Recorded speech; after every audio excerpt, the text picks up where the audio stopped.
necesario caer hasta el fondo para darnos cuenta que estamos mal. A veces es necesario caer en lo más profundo del pozo para poder reconocer que necesitamos un Salvador, que necesitamos ayuda, que necesitamos estar bien delante de la presencia del Señor.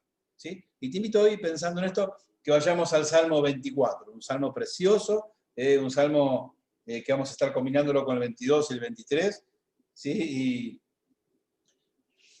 entonces el Salmo 24, el Rey de la Gloria, ¿sí? Es el salmo que está describiendo a Jesucristo, cuando ya está sentado en el trono, cuando vuelve con toda la gloria que el Señor estableció para él. ¿Sí? Y miren lo que dice el Salmo 24, vamos a ver los primeros versículos. Dice, de Jehová es la tierra y su plenitud, el mundo y los que en él habitan, porque él la fundó sobre los mares y la afirmó sobre los ríos. ¿Quién subirá al monte de Jehová? ¿Y quién estará en su lugar santo? El limpio de manos y puro de corazón, el que no ha elevado su alma a cosas vanas, ni jurado con engaño. Él recibirá bendición de Jehová y justicia del Dios de salvación. Qué lindo, ¿no? Cuando aquí declara, y está hablando del Rey de Gloria, del Señor Jesucristo que vuelve a la gloria, ¿sí? Ahora vamos a después el Salmo 22 y 23, y dice que de él es todo lo que está en la tierra, todo es de él, y todo le pertenece por derecho de creación, él lo hizo, es de él. El que lo hace es el dueño, ¿sí? Y él dice que todo le pertenece. Vos, mi hermano, le pertenece a él, yo le pertenezco. El que aún está todavía fuera de Cristo, el que aún está en rebeldía con Dios, también le pertenece a Dios. Y es lo que el Señor nos reclama a nosotros como iglesia. Quiero a esos por los cuales también dio la vida a mi hijo. ¿Sí? Y tenemos que ir nosotros con el mensaje de salvación, con la buena nueva de parte de Dios, para que ellos también puedan acceder a salvación.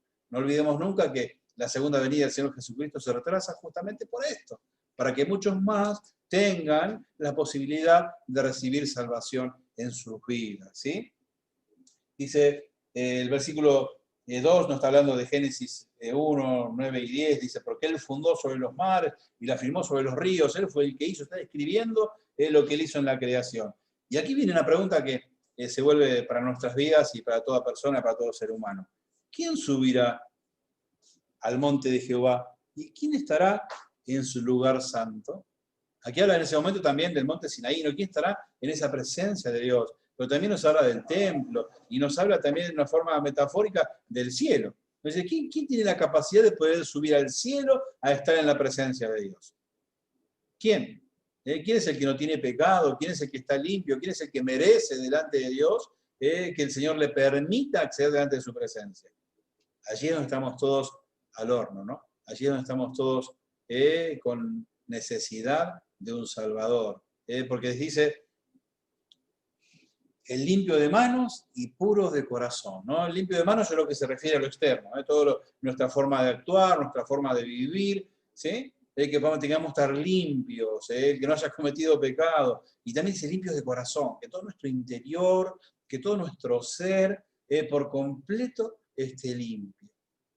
¿Y cómo haríamos nosotros sin un Salvador para estar limpios de esta manera?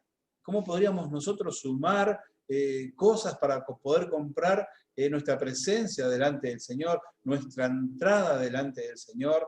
Ahí no se puede pagar con tarjeta, no es Ticketek, no se puede comprar con buenas obras, no se puede hacer o darle al Señor algo que Él no tenga, porque Él lo tiene todo, Él es Dios. ¿Qué le podríamos dar al que creó los cielos y la tierra? ¿Qué podríamos hacer nosotros para obligarlo a que nos deje entrar delante de su presencia? Absolutamente nada podemos hacer. ¿Sí? Y miren lo que dice en Hebreos, vamos ahí, Hebreos 10, del 1 al 4, dice, porque la ley, teniendo la sombra de los bienes venideros, no la imagen misma de las cosas, nunca puede, por los mismos sacrificios que se ofrecen continuamente cada año, hacer perfectos a los que se acercan. El pueblo sabía en la antigüedad que necesitaba ser limpio para poder estar en la presencia del Señor, que necesitaba estar limpio para estar en el monte Sinaí, para acercarse a la justicia de Dios, necesitaban ser limpios. Por eso los sacrificios, por eso cada año hacían sacrificios para poder estar limpios delante de la presencia del Señor. Pero ¿cuánto les duraba eso? ¿Cuánto le duraba? Tan solo un año. Tan solo un año, miren cómo sigue diciendo. De otra manera cesarían de ofrecerse, pues los que tributan este culto, limpios una vez, no tendrían ya más conciencia de pecado. Si esto fuera perfecto. Dice, pero en estos sacrificios cada año se hace memoria de los pecados, porque la sangre de los toros y de los machos cabríos no puede quitar los pecados. ¿Amén? Haciendo un estudio de esto, dice que esos sacrificios, esa sangre de los toros y todos los animales que ellos sacrificaban, tan solo tapaban la situación. No limpiaban, tapaban la situación durante un año. No traían sanidad, no traían libertad, tan solo tapaban la situación. Vieron que dice el escritor de Hebreos, si no hubieran sido todos perfectos ya después del primer sacrificio, si hubieran acabado los sacrificios si fuese así.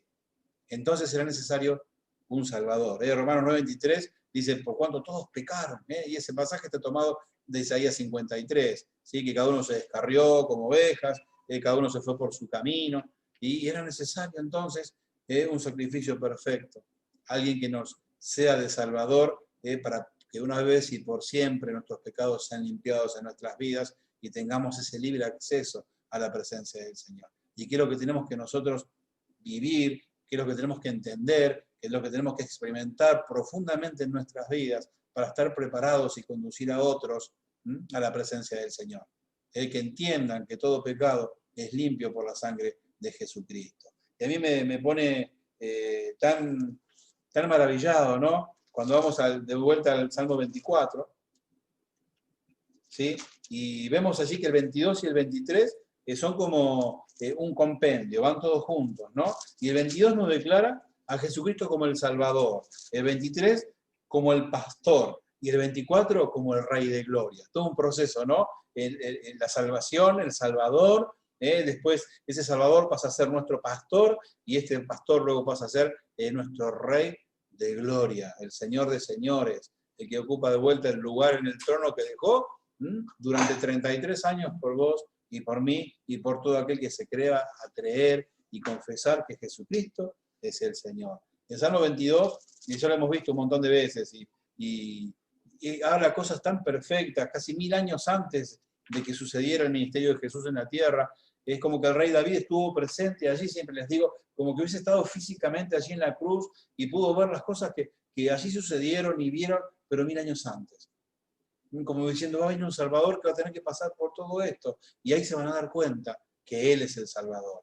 Cosas que primero estaban, un ministerio que estaba escondido, dice la palabra, un ministerio que estaba escondido aún para los judíos, aún para los discípulos, no entendieron, hasta que el Señor Jesús ascendió, no podían entender ellos el milagro de este ministerio, el milagro de este amor de parte de Dios para traernos salvación, para traernos reconciliación, para limpiarnos de toda maldad, como dice la palabra, ¿sí?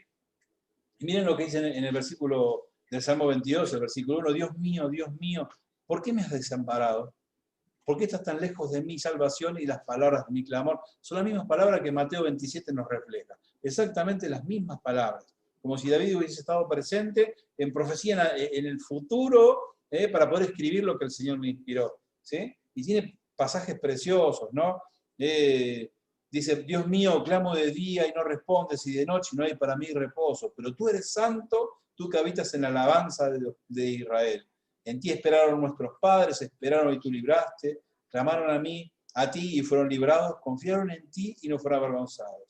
Dice, mas yo soy gusano y no hombre, oprobio de los hombres y despreciado del pueblo. Este es un versículo, el 6, que es realmente tan literal y tan profundo para estudiar y entender. Saben que había un gusano que se usaba en la antigüedad, que usaban los judíos, para poder obtener, con su sangre hacían la tinta con la cual daban color a los vestidos, a las ropas de los sacerdotes.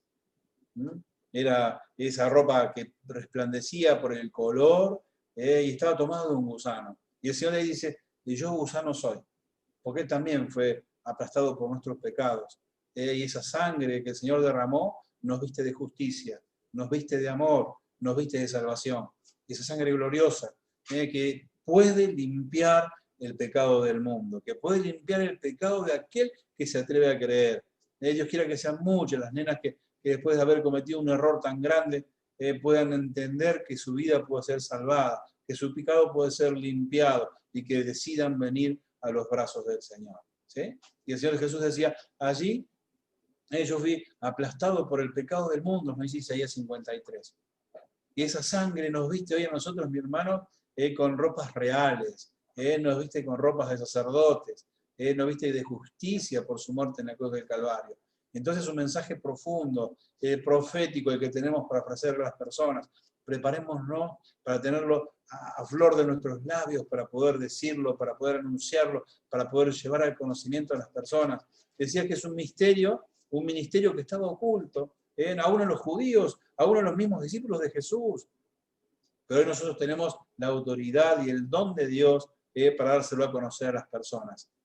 Las personas que aún no conocen de Jesucristo, para ellos también es un misterio todavía, que por tu boca y por la mía pueden conocer la verdad. ¿Sí?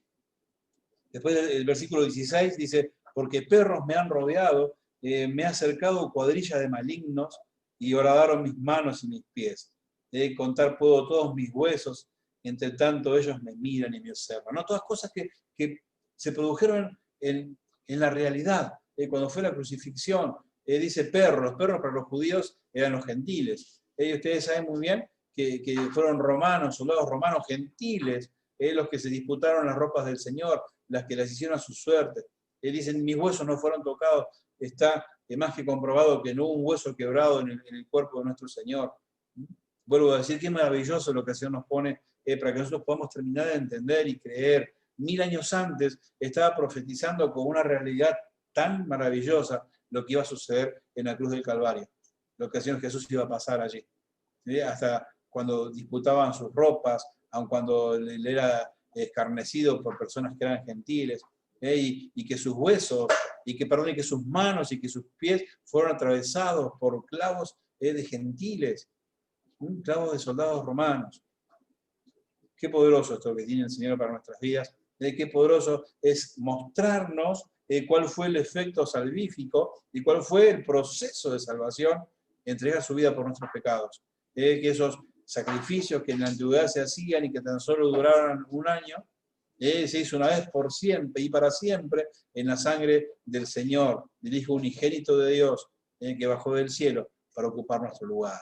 Y para ocupar el lugar de todos aquellos que se atrevan a proclamar y a reconocer que Jesucristo es el Señor, que Él es el Hijo de Dios y es nuestro Salvador, es nuestro Mesías. ¿Sí? Después pasamos a Salmo 23 y todos sabemos, Jehová es mi pastor, nada me faltará. Yo puedo declarar que el Señor es mi pastor después que entiendo lo que pasó en la cruz del Calvario. Después que entiendo el Salmo 22 y sé que el Señor tuvo que hacer lo que hizo para que yo pudiese de una vez y para siempre limpiar mis pecados. En su sangre gloriosa, que me viste con el linaje real. Qué importante esto, que podamos entenderlo. Que saquemos todo esto del marco de la religión y de los conceptos y de los mitos y de las tradiciones para entender esta realidad. Que el Hijo de Dios ocupó este lugar que era para vos y que era para mí. En una muerte puramente gentil. Los judíos en ese entonces mataban a pedradas, apedreaban. Él murió en una cruz, en un arma que era gentil. ¿Sí? Y no olvides, atravesadas sus manos y atravesados sus pies. ¿Sí? ¿Para qué? Para poder después decir, Jehová es mi pastor. Jehová es mi pastor. Y a mí me encanta el hecho de que nos compara con ovejas, ¿no? Que nos compara al ser humano con ovejas. Y vos sabés que la oveja es el único ser tan vulnerable, ¿no? Y cualquier animalito, un perro, un gato, casi todos pueden perderse y encuentran su lugar. Tienen la capacidad de poder volver a su lugar, volver a su lugar donde es su casa, su morada. Los animales salvajes salen de cacería o lo que fuera, a buscar agua, y saben dónde es su territorio y pueden volver. Miro en mi sombra en los pájaros, ¿no? Que muchos atraviesan miles y miles de kilómetros para ir a tener sus huevitos y después otra vez miles y miles de kilómetros para volver al mismo lugar. Las ballenas que llegan a nuestro sur y de repente en otras partes del año están por todos lados dando vueltas, los pingüinos, todos saben volver a un lugar. Y dicen que la oveja es el único que se pierde en su propia casa. El único que se pierde en su propia casa. Necesita de un pastor. Y es bueno que nosotros entendamos que necesitamos un pastor. Necesitamos que Dios sea nuestro pastor, entender lo que Él ha hecho por nosotros, entender que estamos perdidos delante del Señor y que como seres humanos necesitamos ser encontrados por Jesucristo. Amén. Necesitamos que el Señor nos encuentre. Y la gente tiene que entender que hay un vacío en su interior, ¿sí? Como lo tuviste vos, como lo tuve yo. Un vacío que quisimos llenar con literatura, que quisimos llenar con relaciones, que quisimos llenar con estudios, con lecturas, con amistades, con un montón de cosas. Pero ese vacío permanecía. ¿Hasta qué? Hasta que nos dimos cuenta que estábamos perdidos y necesitamos ser encontrados por Jesucristo. Allí es donde nuestro interior es lleno y donde nuestro interior es complementado por todo lo espiritual que viene de Dios. ¿Sí? Y eso es lo que tenemos que nosotros predicar a las personas, que entiendan que ese interior, ese dolor, ese vacío, esa angustia que está en el interior, es porque hace falta que ese lugar sea lleno por Jesucristo nuestro Señor.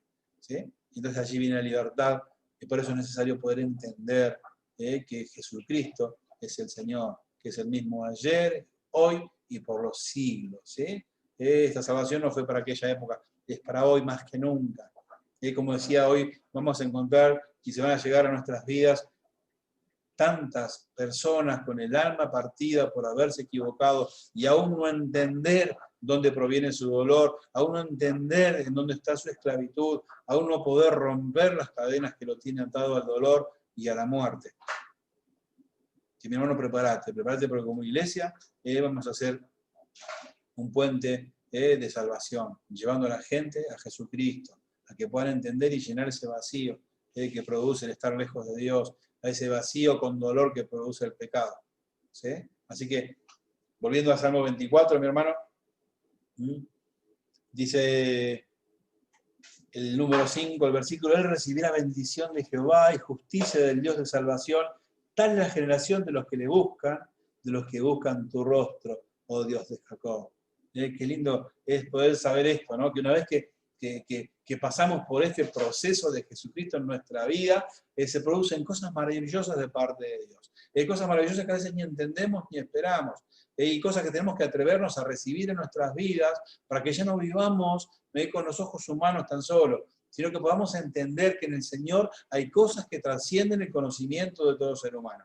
Que tiene el poder y tiene la gloria para hacer que las cosas sucedan, y siempre digo que Él las tiene preparadas, Él no improvisa, ya está listo tu camino, ya está listo lo que tiene para vos, tenés que ir en busca de ello, tenés que ir en busca, pero con ojos espirituales y entender que no vas a sacar a Dios del medio del humano, no lo vas a encontrar ahí, vas a tener que buscarlo en lo espiritual, en lo profético, en lo grande, en lo trascendente, en lo glorioso. Ahí vas a encontrar el plan de Dios, ahí vas a encontrar la provisión que Dios tiene para vos. Si seguís buscando con ojos humanos, si seguís buscando en medio de la mugre humana, no lo vas a encontrar, porque Él está mucho más allá.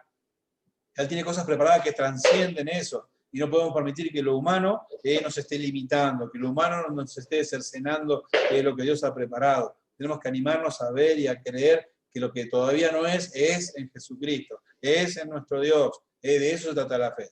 Lo que estoy esperando se va a producir, no importa lo que el mundo me diga. Porque el mundo siempre te va a decir que todo es negativo, que todo es malo, que nada puede pasar. ¿Por qué? Porque las leyes humanas, pero hay una ley que es del Señor. Y hay promesas que son del Señor que nos dicen lo contrario. Que podemos estar esperanzados, firmes, soñando, proyectando y esperando cosas gloriosas. Porque Él es nuestro Dios y Él está con nosotros. ¿Amén? Y hay algo con lo que quiero terminar, que descubrí hoy, lo he leído un montón de veces, pero viendo un poquito un par de apuntes. Hay una conversación que se da del versículo 7 al 10, y se ve que es entre dos equipos de ángeles, digo yo, ¿no? Y dice, unos le dicen a los otros, dice: alzad puertas vuestras cabezas, y alzaos vosotras puertas eternas, y entrará el Rey de la Gloria. ¿Quién es este Rey de Gloria? Jehová el poderoso en batalla. Alzad puertas vuestras cabezas, y alzaos vosotros puertas eternas, y entrará el Rey de Gloria. ¿Quién es este Rey de Gloria? Jehová de los ejércitos, Él es el Rey de la Gloria. Amén. Y están hablando como que son dos grupos de ángeles que están hablando entre sí y están diciendo, abran las puertas eternas. El Señor Jesucristo resucitado, ¿no? Abran las puertas eternas que va a entrar el Rey de Gloria. Las puertas antiguas, dice, y ¿se acuerdan que otra vez les decía que había visto una interpretación dramática, ¿no? de lo que había sucedido cuando Jesucristo dejó el cielo para encarnar en María, para hacer una semilla en María y hacerse hombre, para ocupar tu lugar y mi lugar? Que eso es lo importante, ¿no? Que Jesucristo vino a ocupar tu lugar y mi lugar. Él se hizo hombre, así como vos y como yo, para poder hacerlo, para que su precio no tuviese ninguna cosa que se le parezca. Y seguro que decía que en esta interpretación mostraba a los ángeles como que veían que Jesús iba y no entendían nada. ¿Qué pasó? El Señor estaba sentado en el trono y se saca sus ropas reales y todo lo divino y decide bajar a la tierra a encarnar en un hombre. ¿Sí? Y yo decía, y la otra vuelta que en esa ilustración mostraba como que los ángeles no entendían, no veía que Jesús hablaba con su Padre, pero tomó esa decisión y bajó. ¿No? Y esto, ¿saben qué es? Justamente después de 33 años estaba profetizando lo que iba a pasar en el cielo. Los ángeles esos mismos que le habían visto bajar del cielo, ahora le veían llegar. Pero le veían llegar como el Rey de la Gloria. Ya no como un hombre, ya no como un salvador. En el cielo es el Rey de Gloria, es el León de Judá, dice la palabra, ¿no? Y en Apocalipsis dice, porque yo he vencido la muerte, y ahora tengo la llave de la muerte y la llave del infierno, todo me pertenece, todo es mío, dice el Señor. ¿Sí? Y entonces qué bueno decir que yo veía en esta charla, ¿no? ¿Y quién es el Rey de Gloria? Se preguntan unos a otros. El Rey de Gloria es el Señor, que volvió después de 33 años a ocupar su lugar en el trono, sentado a la diestra del Padre. ¿Sí? Entonces qué lindo, ¿no? Es saber que el Salmo 22 nos muestra más de 1000 años antes lo que iba a pasar en la cruz, ¿sí? La obra de salvación. El 23 nos muestra que Él es nuestro pastor, que necesitamos de Él, que como seres humanos necesitamos que Él nos guíe. Y el Salmo 24 nos muestra que ya es el Rey de la Gloria, el Rey de los ejércitos celestiales, dice la palabra. Así que mi hermano, podés estar confiado, podés estar soñando, podés estar tan solo viendo con los ojos que el Señor te da en tu espíritu para poder entender la magnificencia y el poder de las cosas que Él tiene para tu vida, de las cosas preciosas que Él quiere desarrollar. ¿Por qué? Porque te quiere usar de bendición para otros. Y uno no puede dar lo que no tiene. Entonces tienes que estar dispuesto a recibir lo que Dios tiene para vos en lo espiritual, para que puedas compartirlo, para que puedas llevárselo a aquellos que no conocen. E insisto en esto de las almas partidas, enfermas, doloridas, que van a llegar a tu vida, a la iglesia, en busca de poder llenar ese vacío que el pecado les produce. Así que estemos preparados, mis hermanos. Hay un Salvador que es nuestro pastor y que ahora es el Rey de la Gloria para siempre. Y ese es nuestro Señor. Ese es nuestro Señor que nos ama, y allí podemos ver la magnitud del amor de Dios, la magnitud de las promesas cuando nos dice que está con nosotros, que nos ama, que nos cuida, que nos provee, que nos sana, que nos liberta. Le podemos creer, le podemos creer. Y siempre digo que ya en tu vida seguramente algo de todo esto ya experimentaste. Seguramente alguna obra maravillosa el Señor ya hizo en tu vida. Más allá de la salvación, que es lo más grande que podemos esperar. Yo creo que no hay don ni milagro más grande que el hecho de que podamos ser salvos en Cristo Jesús, el don de la vida eterna. ¿Sí? Pero cuántas cosas milagrosas ya habrá hecho el Señor en tu vida. Podés confiar. Eres el Rey de la Gloria. Eres el Rey de los ejércitos celestiales. ¿Sí? Así que mi hermano, adelante. Adelante, preparados para recibir la oleada, digo yo, de personas que van a venir en busca de Cristo, de la oleada de personas que el Espíritu Santo va a convencer de pecado y de justicia, y que estamos nosotros para poder pastorearlos y llevarlos a los brazos del Señor, para que sus almas sean lavadas, para que su vida sea llevada a la eternidad. Así que mi hermano, ¿qué te parece si oramos? Y de nuevo confiar en la palabra del Señor, no oír tanto lo que habla el mundo, sino oír más a lo que habla el Señor. No permitas que en tu vida la voz del mundo, la voz de las malas noticias, de las cosas que suceden, acallen la voz de Dios en tu vida, en tu espíritu. No lo permitas. Que siempre prevalezca la voz del Señor, por lo que Él dijo es la verdad. ¿Sí? Así que adelante. ¿Sí? Oramos, ¿les parece? En este primer domingo, y después vamos a cantar una alabanza y vamos a pasar a la cena del Señor. ¿Sí? Padre, en el nombre de Jesús, estamos en tu presencia, Señor, y nos gozamos de saber que tú eres nuestro Dios. Nos gozamos, papá, de Jesucristo, nuestro Señor. Amado Padre, que ya nosotros pudimos doblar nuestras rodillas delante de Él, reconociendo que es nuestro Señor, reconociendo que no hay un nombre dado a los hombres, Señor, mayor que el de Jesucristo. Señor y Padre, bendigo a mis hermanos, bendigo sus vidas y juntos bendecimos, Señor, a los que aún no te conocen. Señor, bendecimos a los que están caídos, Señor, en las artimañas, Señor, en las cosas horribles que el enemigo ha tramado, papá, para esta sociedad, para este mundo, Dios. Permítenos ser instrumento en tus manos, papá. Permítenos llevarles, Señor, este misterio que todavía es para ellos, que nosotros, el Señor Jesucristo nos ha develado, papá, para que en sus vidas también se ha develado este misterio y sea una realidad para ellos, Señor. Que también puedan acceder a vida eterna, Señor. Y Padre, que nosotros no seamos quien los juzgue, sino quien los bendiga y que los lleve a tu presencia. Papá, el único juez eres tú, Señor. Y Padre, dejamos todo en tus manos, bendecimos nuestra iglesia, papá. Te rogamos que nos sigas dando sabiduría, papá, así como la das vos, Señor, que la das en abundancia. Bendice cada hermano, papá, bendice cada familia. Señor, bendice el andar de cada día. Señor, bendigo la provisión diaria, la sanidad que tú nos provees. Papá, en el nombre de Jesús, danos la autoridad, Señor, ya nos la has dado, de decirle a toda enfermedad que se seque, que se corra, en el nombre de Jesús, papá. Señor, gracias porque eres eterno, porque eres nuestro Dios. Y gracias, Padre, por estar con nosotros y recibir nuestra alabanza y nuestra bendición. En el nombre de Jesús, Señor, dejamos todo en tus manos. Amén y amén, Señor. Amén. Dios les bendiga, hermanos.